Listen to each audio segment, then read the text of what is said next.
Akisoma hichi kitabu atakuwa na uwezo wa kuisoma Qur'ani sawa sawa na hakusema kuandika. Na tutakuja kuona ndani humo kwamba mtindo ulioandikwa mule ndani ni mtindo wa kusoma tu na sio kuandika.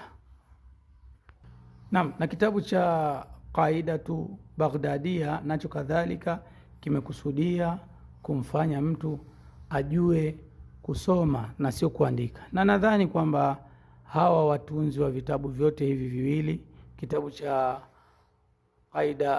Qaidatu Baghdadia na kitabu cha Al-Qaidatu Nurania, wamefanya hivyo kulingana na watu wao. Pengine watu wao unaweza kukuta mtu anajua kuandika Kiarabu, wanatumia mfano wa Kiarabu hicho.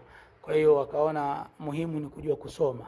Kwa hiyo wakabezi kwenye kusoma, lakini kuandika wakawa hawajashughulika na jambo hilo. Lakini kitabu chetu kikakusanya mambo makubwa mawili, kikakusanya kusoma na kuandika. Sasa tutaingia ndani ya vitabu, tutaangalia somo la kwanza tu, adarsul awwal katika vitabu vyote, na tueleze kwamba tunachosema kwamba kitabu cha Al-Jisr kimekusudia kusoma na kuandika kivipi, na hivi vingine